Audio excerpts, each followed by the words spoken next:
1986 শীতের শুরু। রাজস্থানের মরুভূমিতে ইতিহাসের সবচেয়ে বড় সামরিক মহড়া শুরু করেছে ভারত। নাম অপারেশন ব্রাস ট্যাক্স। সৈন্য সংখ্যা প্রায় 5 লাখ। অগুন্তি ট্যাঙ্ক, যুদ্ধবিমান সহ সব ধরনের সমরাস্ত্র নিয়ে যুদ্ধের প্রস্তুতি নিচ্ছে ভারত, যার উত্তেজনা ছড়িয়ে পড়ে সীমান্তের ওপারের পাকিস্তানে। ইসলামাবাদের আশঙ্কা ছিল এটা শুধু মহড়া নয়, হামলার প্রস্তুতি। পাকিস্তানও প্রস্তুত, পরমাণু অস্ত্র পর্যন্ত প্রস্তুত রাখা হয়।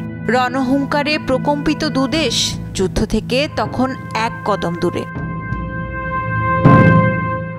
ঠিক তখনই ঘটে নাটকীয় এক ঘটনা।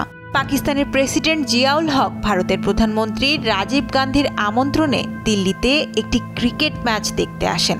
মাঠে বল গড়ানোর সঙ্গে সঙ্গে কূটনীতির চাকাও ঘোরে, আলোচনার সূত্রপাত হয়।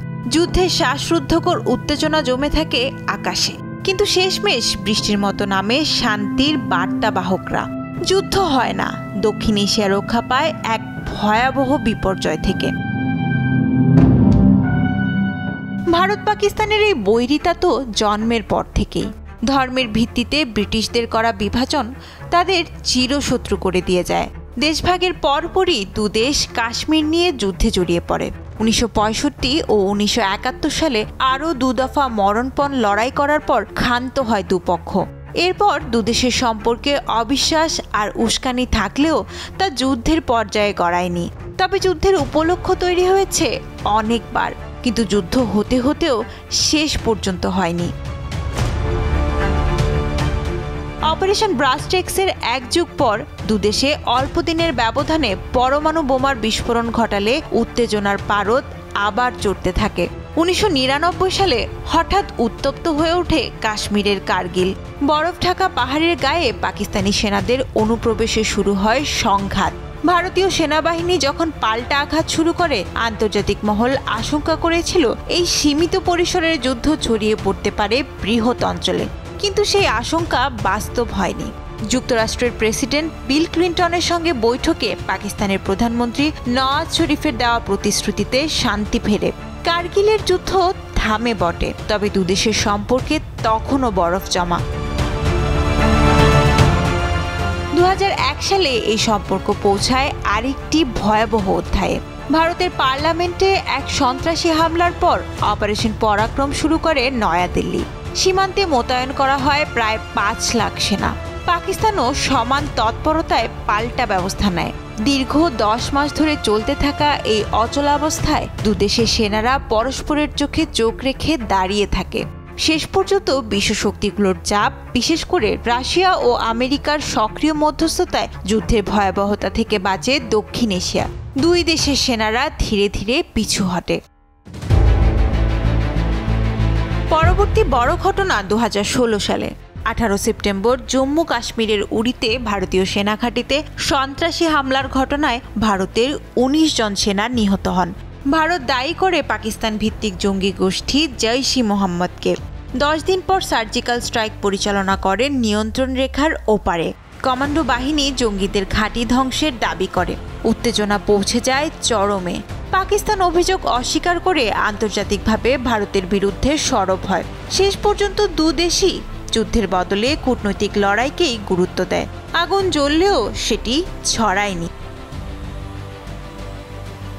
2019 সালের পুলওয়ামা হামলা ছিল আরেকটি বড় পরীক্ষা। ওই বছর ফেব্রুয়ারিতে কাশ্মীরের পুলওয়ামায় আত্মঘাতী হামলায় 40 জনের বেশি সিআরপিএফ সদস্য নিহত হন। জৈশ-ই-মোহাম্মদ এই হামলার দায় স্বীকার করে। এর প্রতিক্রিয়ায় ভারতীয় বিমান বাহিনী নিয়ন্ত্রণ রেখার ওপারে বালাকোটে হামলা চালায়। 1971 সালের পর প্রথমবার নিয়ন্ত্রণ রেখা পেরিয়ে বিমান হামলা। পাকিস্তানও ছেড়ে কথা বলেনি। পাল্টা প্রতিরোধে বিধ্বস্ত হয় ভারতীয় বিমান। ধরা পড়েন ভারতীয় পাইলট অভিনন্দন। মুহূর্তের মধ্যেই পরিস্থিতি হয়ে ওঠে চরম উত্তপ্ত। কিন্তু এবারও যুদ্ধের মেঘ সরিয়ে দেয় এক শান্তির বার্তা। পাকিস্তান মানবিক কারণে অভিনন্দনকে মুক্তি দেয়। দুপক্ষই ধীরে ধীরে পিছু হটে, আবার আলোচনায় বসে। 7 মে 2025 পাকিস্তানের বেশ কয়েকটি জায়গায় মিসাইল হামলা চালিয়েছে ভারত। এই মিশনের নাম দিয়েছে অপারেশন সিন্দুর। পাকিস্তানও প্রতিরোধ করেছে, দিয়েছে পাল্টা জবাব। দাবি করেছে ভারতের 5টি যুদ্ধবিমান ভূপাতিত করার। অপারেশন সিন্দুরে রক্ত ঝরেছে সীমান্তে দুদিকেই, হয়েছে ব্যাপক ক্ষয়ক্ষতি, আন্তর্জাতিক প্রতিক্রিয়াও এসেছে। সব দিক থেকে তাগিদ আসছে সংযত হবার। Yes, they've been fighting for a long time. They've been fighting for many decades and centuries, actually, if you really think about it. No, I just hope it ends very quickly. গত মাসে কাশ্মীরের পেহেলগামে সন্ত্রাসী হামলায় ২৬ জন নিহত হবার পর থেকেই আশঙ্কা করা হচ্ছিল আবার সংঘাতে জড়াবে চিরবৈরী দুদেশ। শেষ পর্যন্ত সেই আশঙ্কাই সত্যি হলো। এখন সংঘর্ষটা এখানেই থামবে নাকি ক্ষোভের আগুনে সর্বাত্মক যুদ্ধের রূপ নেবে তা নিয়ে চিন্তিত গোটা দক্ষিণ এশিয়া। তবে ইতিহাস বলে এমন উত্তেজনার পরও যুদ্ধ বাড়তেও থেমে গেছে বারবার। শেষ মুহূর্তে কোনো না কোনো পক্ষ, কোনো না কোনো রাষ্ট্রনেতা কিংবা আন্তর্জাতিক চাপ দুপক্ষকেই আলোচনায় ফিরিয়ে এনেছে। যত যাই হোক, পারমাণবিক শক্তিধর দুটি দেশ মরণপণ যুদ্ধে জড়িয়ে পড়লে বিপদটা ঘনিয়ে আসতে পারে গোটা বিশ্বেই। নুসরাত তানি, যমুনা নিউজ।